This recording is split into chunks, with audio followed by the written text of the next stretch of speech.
The date, October 15, 2387. Humanity's calendar might have marked it as just another Tuesday, but the universe had other plans. Earth's deep space monitoring stations had been watching the sky with a nervous twitch for weeks now, tracking 3 colossal fleets accelerating toward our fragile little solar system like titanic locomotives barreling toward the same intersection. Imagine 3 cosmic freight trains, each the size of continents, hurtling through the void at relativistic speeds, and all their tracks just happened to cross at Earth's neighborhood. On Earth, total meltdown. Every government building looked like a chicken coop during a fox raid. The United Nations' so-called emergency sessions were less like serious diplomacy and more like Black Friday shopping chaos, except replace the flat-screen TVs with survival plans for 7 billion people and sprinkle in the sound of world leaders screaming over one another. Evacuation protocols? Oh, they were debated, endlessly, passionately, hopelessly. But the punchline was brutal. There was nowhere to run. Interstellar travel? Still a big fat 0 on humanity's tech bingo card. 7 billion people trapped on one rock, and 3 galactic death machines heading straight for it. And just when the panic crescendoed to a perfect, operatic high note, the universe decided to drop a plot twist. At precisely 1427 Greenwich Mean Time, Earth's sensors screamed. Something appeared. No warning, no warp tunnel collapse, no hyperspace flashbang. Just appeared. Empty space 1 second, a vessel the next. The poor station operators nearly filed early retirement paperwork on the spot. A ship, and not one we recognized. Not theirs. Not ours. Not anyone's. No database on Earth or in orbit matched the silhouette. It was modest in scale, maybe 800 meters long, which in galactic warship terms was practically compact sedan. Sleek as a freshly forged blade, its hull wasn't reflecting starlight but swallowing it whole, drinking it like ink vanishing into parchment. Against the incoming dreadnoughts, the thing looked laughably small, like a single dolphin sliding into the path of 3 great blue whales. Naturally, Earth's communications arrays went into overdrive, blasting every frequency imaginable with frantic calls. Unknown vessel, identify yourself, in 14 languages, plus some old Cold War protocols dusted off just for the occasion. The result? Deafening silence. Not even the courtesy of a static hum. Whoever, or whatever, this ship belonged to wasn't interested in conversation. Meanwhile, far above Earth's atmosphere, the 3 approaching armadas had noticed one another. And the tension? You could slice it with a plasma torch. On the hegemony frequency, Admiral Thekmore's voice growled like gravel dragged across steel. Synthetic parasites. Crystal zealots. Of course you'd slither from your holes the moment prey presents itself. The reply came from the collective, Captain Unit 7742, speaking with all the charisma of a coffin being nailed shut. System contains essential resources. Withdraw immediately or face optimization. Then, cutting across the void with aristocratic venom, Fleet Matriarch Silandra of the Zephyrian Empire responded, "Children. Bickering children. The Empire has already filed proper claim documentation. Perhaps you should scamper back to irrelevance before embarrassing yourselves further? If you've ever seen an old Western standoff, the gunslingers with their hands hovering just above their holsters, imagine that. Only instead of 6 shooters, picture weapons capable of deleting continents with a single volley. The fleets drifted into a perfect triangular formation around our solar system, each commander utterly convinced they held the superior hand. The numbers were obscene: 47 hegemony dreadnoughts, 93 collective war constructs, 62 Zephyrian crystal warships. That's enough raw firepower to sterilize entire star clusters, to erase civilizations without even breaking formation. And dead center in that impossible triangle? One solitary vessel. A ship no one had invited, no one could identify, and no one quite understood. Humanity's sensors labeled it simply, Contact 1. What happened next would be studied, dissected, and endlessly argued in every military academy and strategic war college for the next 1,000 years. Assuming, of course, there would be any left standing to study it. Because Contact 1 moved first. Not with weapons. Not with shields. But with something infinitely stranger. A signal. In a single heartbeat, Every communication frequency, human, alien, military, civilian, encrypted, even dead channels, lit up simultaneously. The unknown vessel had spoken. The voice that broke across every channel in the system was human. Not synthetic, not crystalline, not filtered through alien vocalizers. Human. Unmistakably so. Smooth, clear, and carrying a faint Midwestern American lilt that somehow made it even more surreal, as if someone from Nebraska had just walked onto the stage of an intergalactic opera. Well, the voice drawled, casual as a bartender starting a story. Looks like we've got ourselves a good old-fashioned standoff. 3 heavily armed fleets, all itching to prove whose overcompensation complex is bigger, parked outside a defenseless little star system. Classic Tuesday, am I right? Every ship in range, hegemony, collective, Zephyrian, even Earth's battered monitoring outposts, froze. The unknown vessel wasn't just broadcasting, it was demanding attention. For a moment, the entire battlefield leaned in closer, as though the cosmos itself had stopped breathing. The voice sharpened, still playful, but laced with authority. Name's Captain Sarah Chin, representing the United Earth Defense Initiative. And before you get your tentacles, circuits, or crystals twisted into knots, let me keep this simple. I've got one message for all 3 of your fleets. The pause was surgical. Exactly 4.7 seconds of silence. Long enough to gnaw at the nerves of admirals and AI constructs alike. Long enough for every heartbeat on Earth to thud like a drum. Then she said it. Get the hell out of our backyard. The silence that followed wasn't silence at all. It was the crackling anticipation before a thunderstorm, the way the air thickens and every instinct screams that something violent is about to erupt. And erupt it did. Admiral Thekmore was the first to laugh, and the sound was like a starship hull tearing open in vacuum.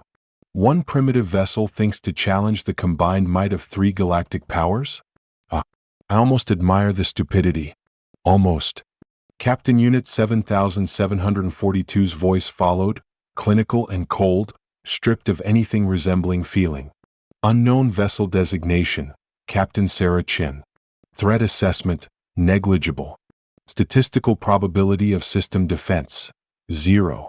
Recommendation, ignore tertiary irritant. Proceed with primary objectives. Then came Fleet Matriarch Silandra, her tone thick with the kind of disdain only an empire dripping in arrogance could muster. A single human ship? How quaint. I suppose we should be honored the primitives sent their bravest little toy to die so nobly for their sad, insignificant world. For a moment, the universe seemed to nod along. The odds were obvious. The numbers obscene. 1 human ship, no matter how strange, against fleets that could erase galaxies. Then Captain Chen's voice slid back onto every channel, and this time the warmth was gone. The grin was gone. What remained was steel. Your best warship? She said. Oh, honey, you misunderstand. Another pause. This one different. Not playful. Not calculated for effect. A silence heavy enough to press down on lungs, to make even war-hardened commanders feel the weight of something they couldn't name. This isn't our best warship. Her next words hit like a plasma lance through armor. This is just me. Now, here's where you need to understand something about humanity in 2387. Yes, we were still toddlers on the galactic stage, tripping over our own shoelaces in interplanetary politics, fumbling with slow crawls around our solar system. But toddlers sometimes pick up very sharp objects. And in our case, that sharp object came from an asteroid mining operation near Ceres. What they found wasn't ore. It wasn't crystal. It wasn't anything that should have existed.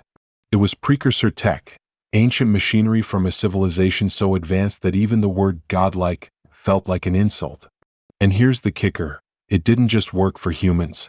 It was designed for us. What? Nobody knew. Theories raged. Were humans some long-forgotten project? Some genetic experiment? A successor species? The truth was buried in a history older than stars. But one fact became horrifyingly clear the moment tests began. This technology didn't just respond to human operators. It bonded with them. Captain Sarah Chen wasn't sitting in a command chair, giving orders to her ship like some admiral from a holovid. She was the ship. Her mind, her instincts, her memories, her beautifully chaotic human creativity all fused with alien machinery that laughed at physics. The aliens didn't know this. To them, she was a primitive in a primitive hull, barking primitive threats. A sideshow. A distraction. They were about to learn what happens when you mistake humanity's grin for weakness. Captain Chen's voice echoed again, this time not just across channels but inside ships, vibrating through bulkheads and control stations as though the vessel's words had become physical. I'll make this simple. You have 30 seconds to withdraw from this system. Not 30 minutes. Not 30 hours. 30 seconds. And for the first time since the standoff began, the galaxy hesitated. The response from the fleets was almost choreographed, a symphony of mockery. The hegemony's guttural roars of laughter rattled comms. The collective's electronic voices spat clipped dismissals, cold and mechanical. The Zephyrians added their crystalline chimes, a sound like stained glass cracking in amusement. 3 civilizations, 3 flavors of superiority, all united in one belief, that humanity was about to be erased from existence. Admiral Thekmore was the first to grow bored of the comedy routine. His massive dreadnought, the Subjugator, infamous for turning whole moons into rubble fields, lit up like a supernova. Weapons arrays flared, their energy signatures registering across the system in brilliant spikes. Sensors on Earth went into cardiac arrest trying to keep up. Thekmore sneered into the channel. Primitive fool. Allow me to demonstrate the difference between wishful thinking and military reality.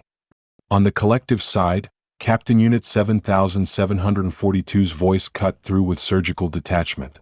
Compliance deadline expired. Initiating pest control protocols. Dozens of constructs shifted into flawless formation, their movement a terrifying ballet of machine precision. The Zephyrians, of course, had to be dramatic. Fleet Matriarch Calandra's ships began their infamous chorus, a resonance that rippled through the void, harmonic frequencies climbing until they became a scream that promised annihilation. Her voice purred with cruel elegance. Such bravery. Such pointless, beautiful bravery. We shall compose operas about your futile last stand, human. And through all of it, Captain Sarah Chin might as well have been reading off a grocery list. Her voice was calm, casual, almost bored. 28 seconds. 27. 26. That's when Thekmore decided he'd heard enough counting. The Subjugator opened fire with everything it had. Plasma cannons the size of skyscrapers hurled suns in miniature. Particle beams sliced space itself into jagged ribbons. Fusion missiles streaked out like angry comets, graviton torpedoes tearing at the fabric of reality as they homed in. From Earth, ordinary people, standing in fields, staring up at the night sky, could see the flash. A brutal, dazzling light show, fireworks on a scale no holiday could ever match. For the first time in history, humanity witnessed a god of war flex its muscles at point-blank range. Then the light cleared, and Contact One was still there. Not smoking, not scarred, not even shield flicker scars. The ship was untouched, immaculate, pristine, as though the wrath of a moon-killer dreadnought had amounted to nothing more than a drizzle on reinforced glass. 15 seconds, Chen's voice said softly. Now things got interesting. The machines of the collective, unlike their organic counterparts, didn't mock. They recalculated. Instantly. Their cold voices shifted from certainty to something almost resembling alarm. Impossible. Readings indicate complete absorption of incoming fire. No known defensive architecture capable of such displacement. Reassessing threat category. Error. 10 seconds. The Zephyrians, melodramatic to the core, stopped their crystalline choir. A silence deeper than space fell across their ranks as Calandra's flawless mask cracked. Her eyes, sharp as shattered diamonds, widened at sensor readings that contradicted every law of warfare she'd ever memorized. For the first time, her empire wasn't laughing. 5. 3 fleets, 3 powers that had enslaved systems and erased civilizations, realized at the same moment that the human ship in front of them was no bluff. And like cornered predators, they reacted the only way predators know how. They prepared to kill. Weapons across the void spun up. All of them. Plasma arrays, antimatter projectors, quantum destabilizers, crystalline resonance cannons. 202 warships, the deadliest arsenal ever assembled in one place, All angled their fury toward a single target less than a kilometer in length. 4. On Earth, entire cities went silent. Humanity watched their screens, their feeds, their hacked military channels. Every breath held. Every prayer whispered. 3. Contact 1 shimmered, its outline bending, twisting, wrapped in a haze of energy no one had words for. It wasn't a shield. It wasn't armor. It was something older, stranger, the universe bending around the will of something bonded to human stubbornness. 2. Alien commanders shouted final orders. Fire control officers locked targeting arrays. Algorithms finalized their solutions. 1 more second and annihilation would begin. 1. Time stretched like melted glass. The moment thickened, heavy and infinite. On Earth, billions held their breath. In orbit, admirals braced for glory. In crystal cathedrals and machine minds alike, conviction trembled. And then Captain Sarah Chen's voice slid into the universe like a blade across silk. Time's up. Contact 1 didn't move, didn't dodge, didn't deploy countermeasures. The ship simply existed. And existing, as it turned out, was enough. What happened next lasted 4 minutes and 17 seconds. 4 minutes that shattered every doctrine, rewrote every textbook, and burned into the memory of every survivor. 4 minutes that changed warfare forever. The unknown vessel began to hum. Not a sound, not anything air molecules could carry, but a vibration that rippled through the skeleton of reality itself. A resonance in the quantum foam, as if creation were a stringed instrument and Contact 1 had decided to pluck it. Every alien ship in the system shuddered. Targeting computers spat out error codes written in languages their programmers had never imagined. Weapons diagnostics returned readings that contradicted themselves 3 times in a row. Shield matrices stuttered, flickered, and began cycling through geometric patterns that mathematicians would later weep over. Admiral Thekmore's iron voice cracked for the first time. "What are you?" Captain Chen's reply was almost pitying, like a teacher explaining why crayons don't work on calculus problems. "I'm human. We don't really do impossible." Then Contact 1 moved. It didn't accelerate in the way ships were supposed to. It flowed forward, space bending around it, every motion sending ripples through the void like a whale disturbing still water. It swam through the hegemony fleet and the fleet felt it. Instruments wailed, hulls groaned, gravity fluctuated like a heartbeat. Thekmore howled his order, "All ships, concentrated fire. Everything we have." And the hegemony obeyed. Beams that could pierce continents. Plasma rivers that boiled atmospheres. Exotic matter shells that rewrote atomic bonds mid-flight. A storm of annihilation converged on the human ship. And every single shot missed. Not because Chen dodged. She didn't dodge. She didn't even twitch. The attacks passed through her, as if Contact 1 weren't entirely in the same universe. Weapons fire slipped harmlessly through the hull and blinked back into existence on the far side, sailing impotently into empty black. Impossible. Thekmore's bellow turned into something strangled, something terrified. "Our targeting is perfect. There's nowhere to." His words died as Contact 1 passed directly through the bow of his flagship, the Subjugator. For an instant, everything looked unchanged. Crew at battle stations, weapons still blazing, the warship charging like the predator it was. Then reality betrayed them. The Subjugator began to unmake itself. Not explode, not burn, but unravel. Its hull peeled open like a blooming flower, but what it revealed inside were not engines or corridors. Impossible angles twisted in on themselves. Compartments folded into geometric nightmares that could not, should not exist. Crew screamed across open comms as their bodies, their instruments, their souls were pulled apart and rewritten into kaleidoscopic nonsense. Reality fracture spreading. One alien officer shrieked before dissolving into static. "Sector. Not there. Coordinates." Another voice choked and then was gone. The mighty dreadnought Subjugator fell silent, drifting apart like ash in the wind. Captain Chen's voice broke the stunned quiet, calm as ordering takeout. "That was for firing first. The rest of you might want to take notes." The synthetic collective did not panic. They adapted. Captain Unit 7742's voice crackled with cold certainty. "Analysis complete. Enemy vessel utilizing unknown dimensional phasing. Countermeasure, reality anchors. Across 93 machine warships, unholy devices deployed.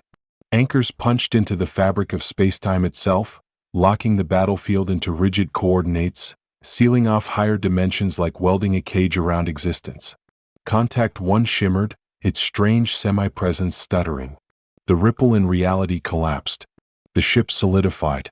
For the first time it was fully there. Vulnerable. Captain Unit 7742 would have smiled if it had a face. Target acquired. Firing. And then hell fell. Graviton crushers bent mass into black hole densities. Quantum disruptors shredded probabilities into chaos. Timeline severance beams sliced cause from effect, cutting at the very notion of continuity. 93 warships unleashed every weapon designed to kill gods. From Earth, the explosion lit up the heavens. A new star bloomed where Contact 1 had been, a white-hot wound in the night, brilliant enough to blind sensors across 3 systems. When the glare finally faded, the void was empty. The human ship was gone. Target eliminated, Captain Unit 7742 reported with cold triumph. Threat assessment revised to 0. Resuming primary objectives. That's when Captain Chen's voice echoed, not through comms, not through signals, but from inside every synthetic construct at once. Nice try, she said, her tone almost amused. But you're thinking in 3 dimensions. The words became code. The code became commands. And the commands rewrote reality. The collective ships convulsed.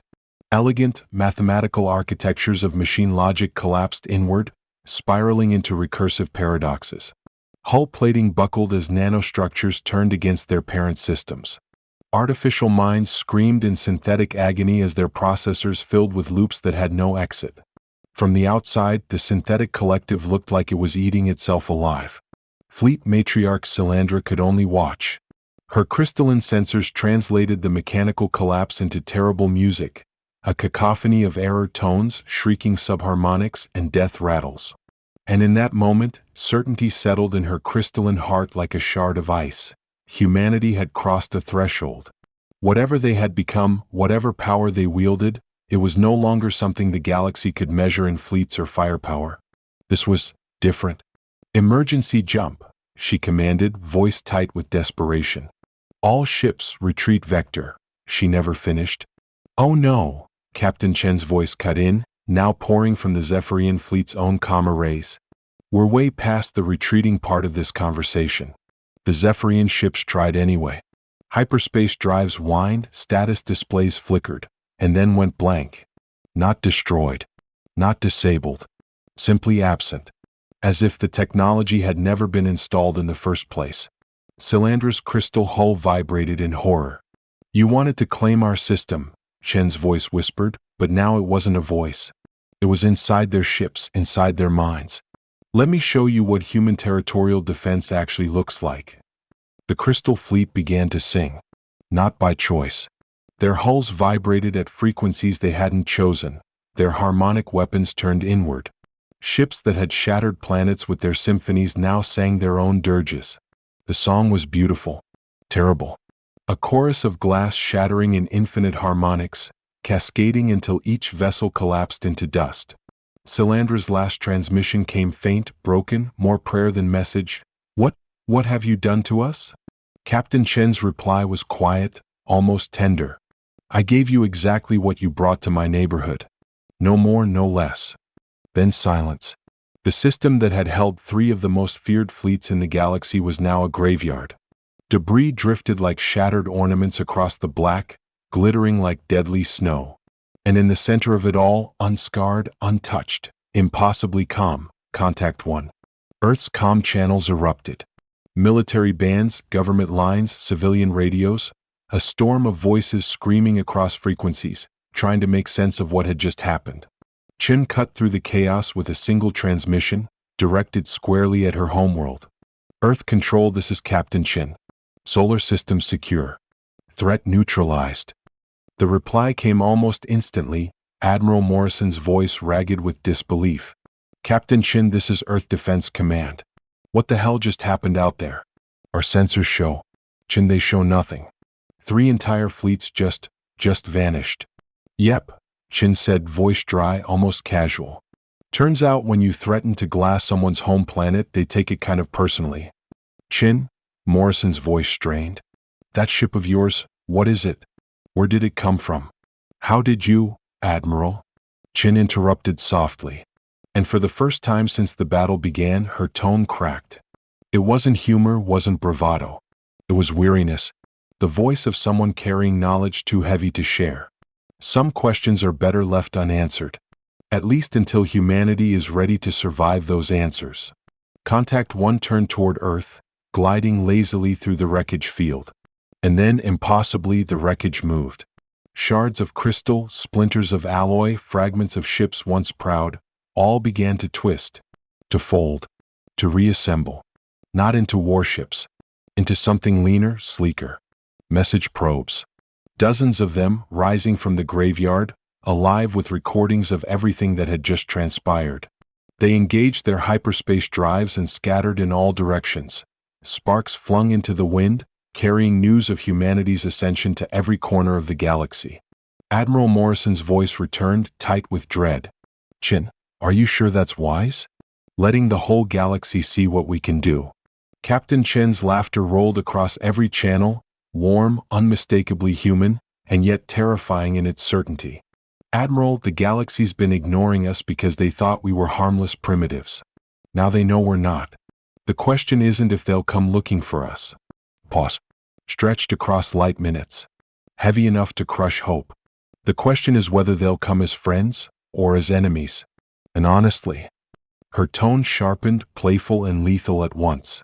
After today, I'm curious to see which they choose.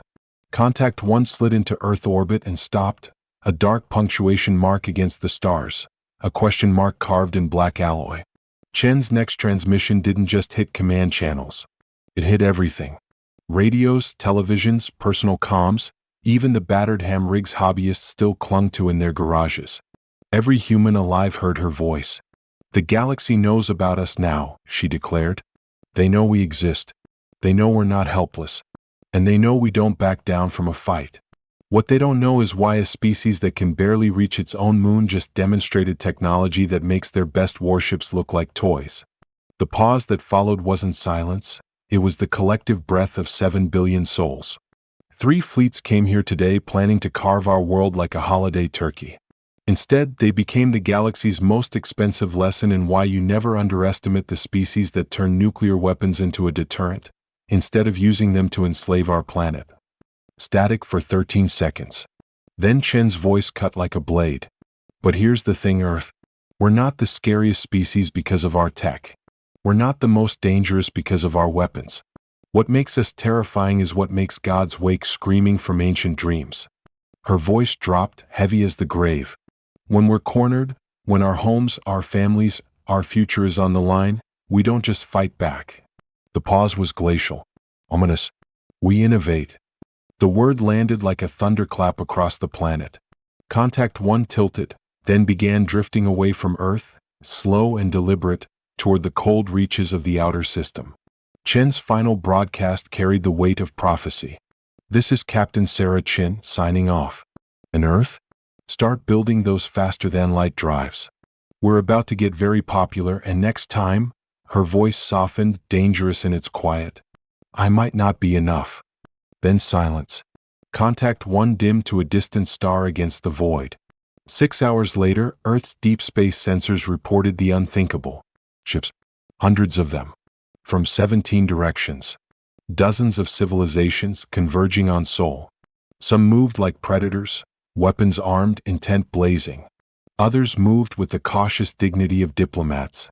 Still others lingered at the edges, watching, waiting, calculating. But none of that was what froze the blood of Earth's generals. It was Contact 1. The human ship multiplied. First 1 became 2. Then 4. Then 8. They unfolded like shadows splitting under torchlight, each hull identical, each presence undeniable. The copies spread across the outer system, locking into a perimeter that made Earth look like the center of a fortress. On emergency channels, Admiral Morrison's voice cracked with barely restrained panic. Chin, what the hell is this? Are you cloning yourself? All 8 ships answered at once, Chen's laughter echoing from every direction. "Admiral, you're still thinking too small. Those aren't clones." A silence followed, but it wasn't empty. It was pregnant, loaded with the kind of implication that could rewrite the human understanding of existence. "Those," Captain Chen whispered, "are my sisters." And in the black between stars, things older than civilization stirred. Ancient machines, buried relics, and broken gods felt the familiar pulse of a technology they had abandoned eons ago, waiting, watching for the one species reckless, chaotic, and brilliant enough to make it dangerous again. Humanity had announced its arrival to the galaxy. Now the galaxy would answer. The universe itself seemed to hold its breath, waiting to see who would blink first. In Earth's new Crisis Command Center, Admiral Morrison stood among a wall of hollow displays that glowed with enough incoming firepower to sterilize continents. His aide, Colonel Park, shoved a data pad into his hands and slid a fourth espresso across the desk. Morrison read the report. His eye twitched. "Colonel, if this is right, then God help us all." "Sir, we've managed to establish communication with Captain Chen," Park reported, voice tight with disbelief. She's agreed to explain what's happening." Morrison exhaled slowly, the tension in his shoulders coiling like a spring. "Put her through." The holographic projector flickered to life. Captain Sarah Chin appeared in the center of the room, yet she wasn't the same person who'd left Earth 3 years ago on humanity's first deep space archaeological mission. Every inch of her posture radiated authority. Her eyes, once bright with curiosity, now held depths that spoke of witnessing the impossible, understanding too much, and bearing responsibilities that would crush normal minds. "Admiral," she said with a smile that didn't quite reach those ancient eyes, "I suppose you have questions." "A few," Morrison replied dryly. "Starting with what the hell is happening to our solar system, and ending with how a species that still argues about climate change suddenly has the most advanced military technology in the galaxy." Chin laughed, a low, resonant sound that carried subtle harmonics, making everyone in the room feel as if they were standing at the edge of a vast, infinite ocean. "Admiral, humanity doesn't have the most advanced military technology in the galaxy." Her pause was deliberate, letting the weight of her words settle. "Humanity is the most advanced military technology in the galaxy." Morrison blinked. Park's jaw nearly hit the floor. The room's electronics seemed to hum in agreement, almost vibrating under the implication. What Chen revealed over the next hour would be classified at levels that didn't officially exist. Only fragments made it to the history books, but here's the condensed version. 3 million years ago, a species known as the Architects faced a dilemma familiar to anyone who has ever pushed science too far. What happens when intelligence outpaces wisdom? They created weapons that could unmake reality itself, ships that traveled through dimensions as casually as we walk through doorways, and artificial intelligences that treated causality like a friendly suggestion. The results were catastrophic. Entire star systems collapsed, and their own homeworld nearly fractured the fabric of spacetime. In response, the Architects did something unprecedented. Instead of building stronger weapons or bigger defenses, they built better soldiers. Not through genetics, not through machines, but through the cultivation of one thing that could never be mass-produced: adaptive creativity under extreme pressure. Then they seeded the galaxy. Ancient technologies hidden in archaeological sites, left for a species chaotic enough to wield it effectively, ethical enough not to abuse it, and stubborn enough to survive when the universe itself tried to annihilate them.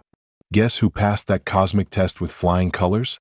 "There are 8 of us," Chin said, gesturing to the tactical display showing her patrol formation in the outer system.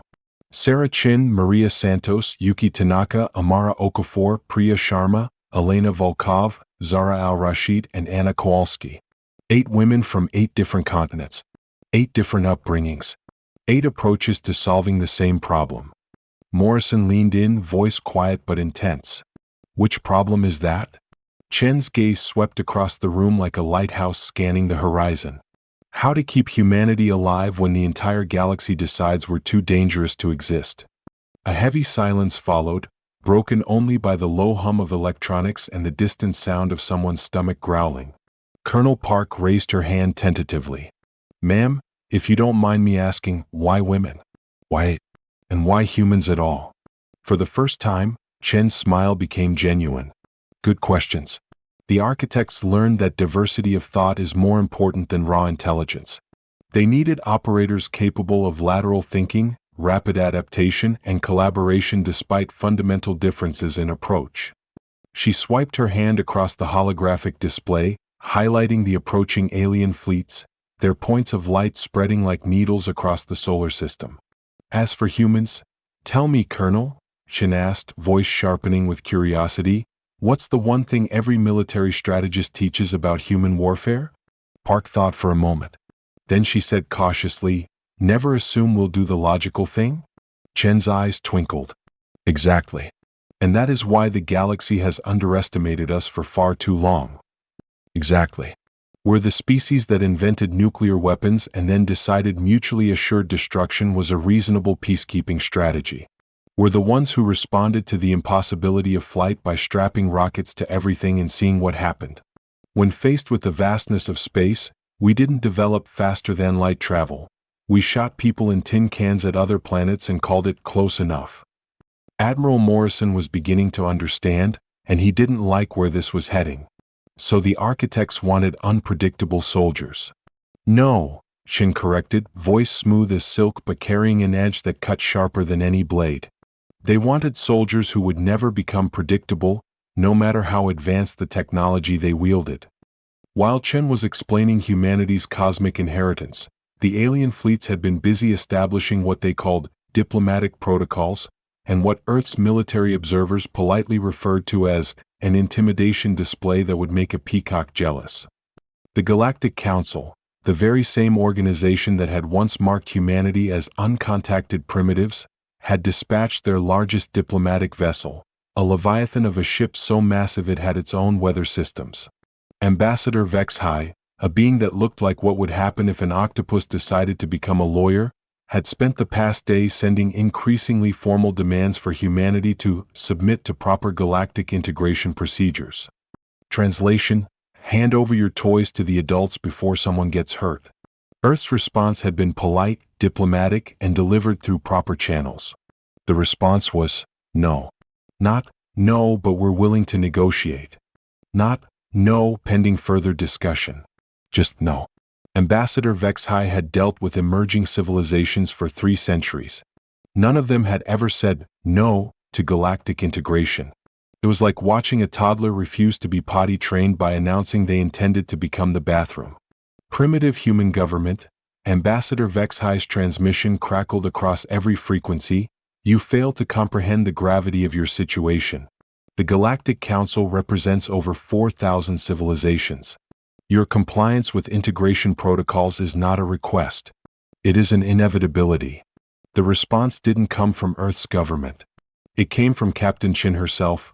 Ambassador, I appreciate the whole resistance's feudal routine, but I've got a question for you. Speak quickly, human. Those 4,000 civilizations you represent, how many of them said no when you showed up? Pause. A very telling pause. Your point is irrelevant. Compliance will be achieved through negotiation or through force. The choice is yours. Captain Chen's laughter echoed from every communication array in the system. Ambassador, you're making the same mistake everyone else has been making. You think this is about choice. Another pause. Longer this time, weighted with the growing certainty that something had gone catastrophically wrong for what should have been a routine first contact scenario. This isn't about what humanity chooses to do, Shin continued, her voice carrying undertones that made sensitive alien equipment register impossible harmonics. This is about what humanity has already done. What happened next would be remembered as the moment galactic politics shifted from, how do we manage these new humans? To, how do we survive these new humans? The 8 human ships, the sisters, began to move. Not toward the alien fleets. Not away from them. They simply rearranged themselves around the solar system in a pattern that looked random to most observers, but made every artificial intelligence in the assembled fleet simultaneously crash and reboot. Fascinating, Captain Chen's voice came from everywhere at once. 847 fleets. That's got to be some kind of record for things we didn't invite to the neighborhood barbecue. Ambassador Vexhai's response carried a note of uncertainty. Human, if you believe 8 ships can challenge the combined might of— Oh, Ambassador, Shin interrupted gently. You're still thinking in terms of ships. The space around each human vessel began to fold. Not like origami. Not like fabric. Like reality itself was being gathered up and rearranged by someone who had read the instruction manual that everyone else had thrown away. You see, Shin continued conversationally, the architects weren't just advanced. They were smart. They realized the problem with building superweapons is that eventually someone builds bigger superweapons. It's an arms race that ends with the universe getting broken. The folding space around each human ship began to reveal something that made every sensor in the system scream readings their programmers had assumed were physically impossible. So instead of building better weapons, Shen's voice carried the weight of inevitability, they built better warriors. People who could use reality itself as a weapon, defense, and transportation system all at once. What emerged from the folded space around each human ship was not more ships. It was more sisters. 8 became 16. 16 became 32. 32 became 64. And they were all Saracen.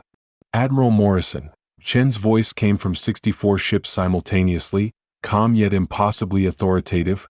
I should probably explain the part about precursor technology that didn't make it into the briefing papers. Morrison's response was delivered in the tone of a man who had long since stopped trying to make sense of his universe. Please do.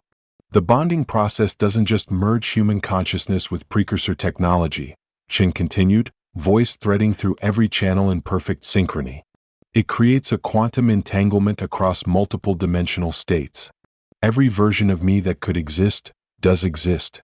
Every decision I could make, gets made. Every possible outcome gets explored simultaneously. The alien fleets were very, very quiet.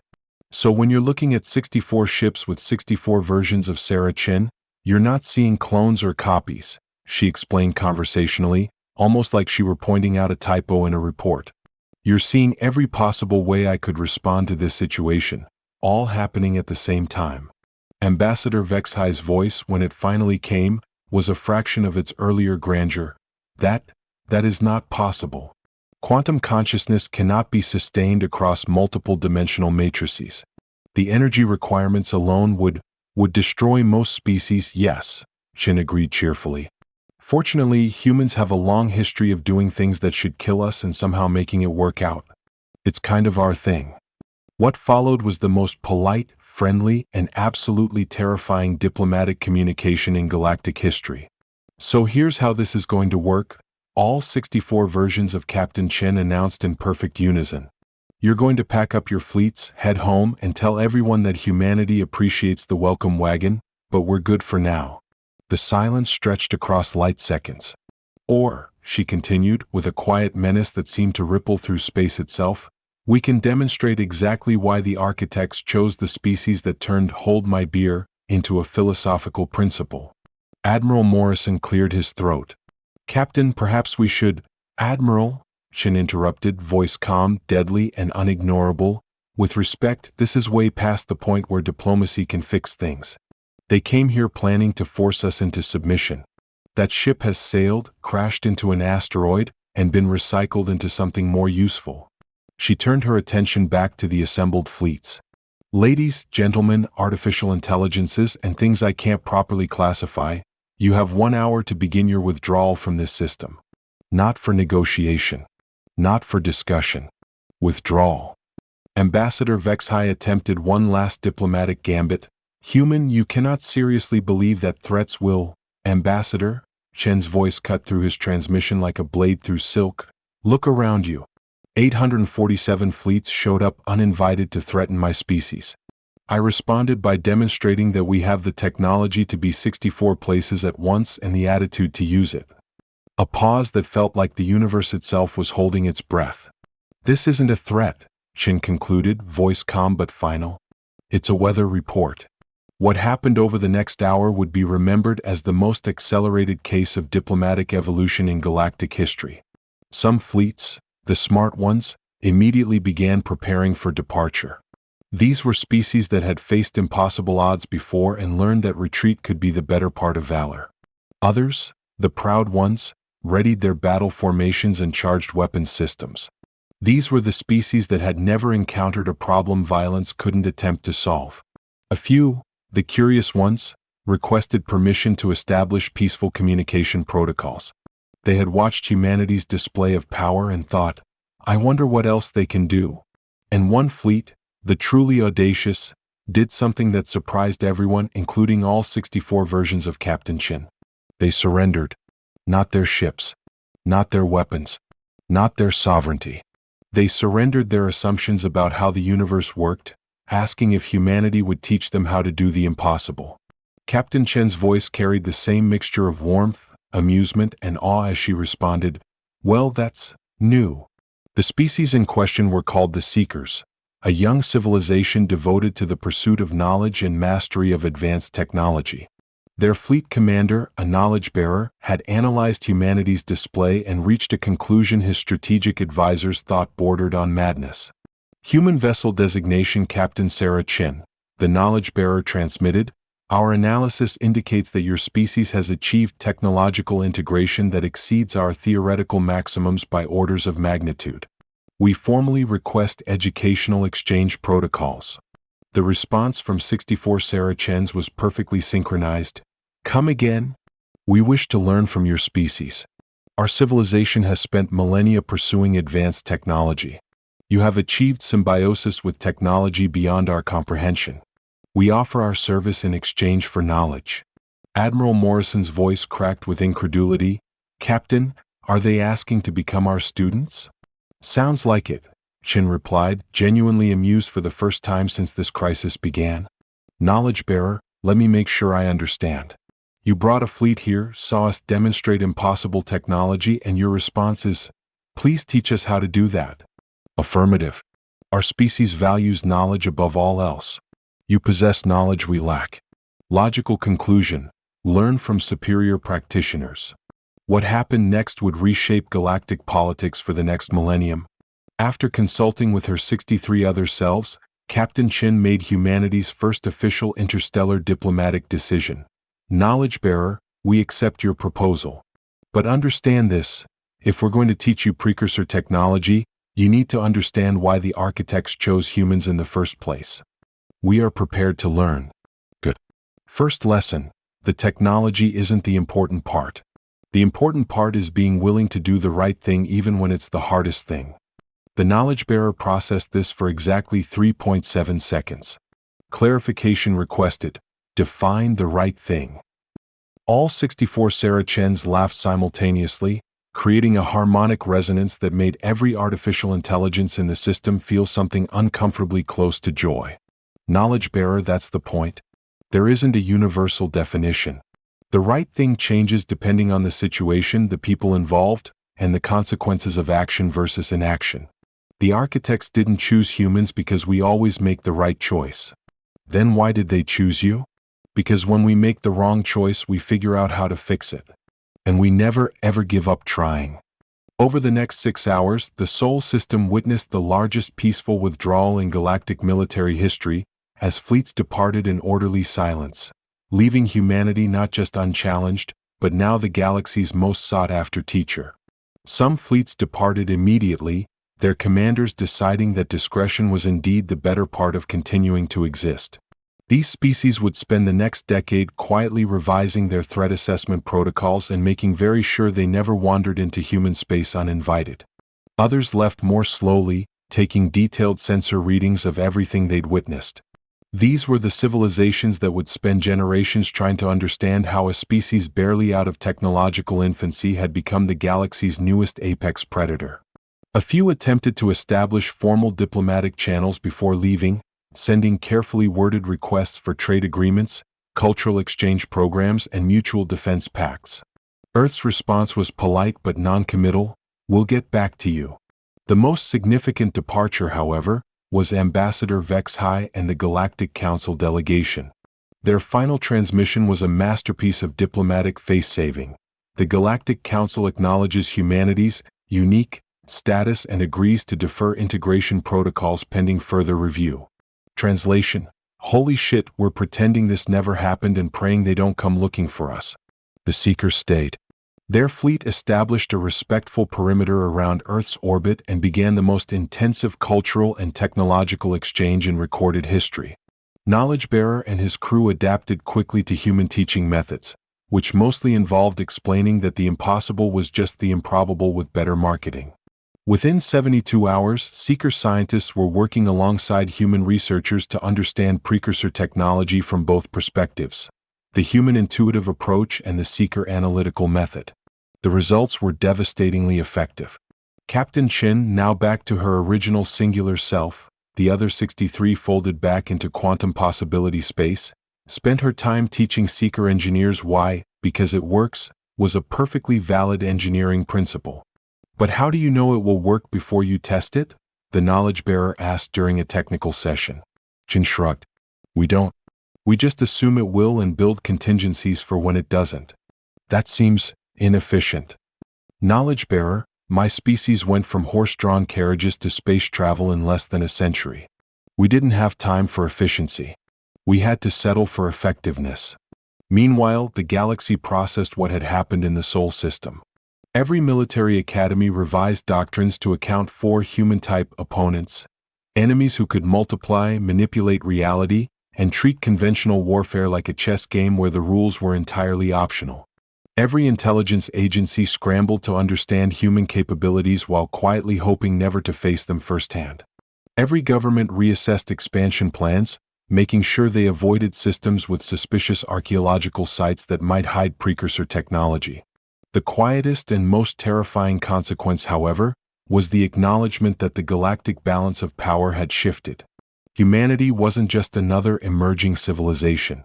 They were inheritors of reality-bending technology, and conventional military strength had suddenly become irrelevant. 3 weeks after the Great Exodus, as Earth's media dubbed it, Captain Chen made an announcement that would make the previous month seem like a quiet afternoon. Admiral Morrison, I need to tell you something that's going to make the last month look like nap time in a kindergarten. Morrison, who had aged 5 years and 3 weeks, stared at his coffee with the expression of a man who had learned to expect the impossible and still wasn't prepared. What now, Captain? Those 8 precursor sites we found in the asteroid belt? They weren't the only ones. Morrison's coffee cup hit the desk. How many others are there, Captain? Chen smiled, part reassurance, part terror. Well, Admiral, that depends on how you define others. If you mean sites in our solar system, 17. If you mean other sites in human-claimed space, 43. And if you mean sites that have been activated by human contact anywhere in the galaxy, she paused for effect, 278. Morrison stared for exactly 37 seconds, then reached for a bottle of whiskey he'd been saving for retirement.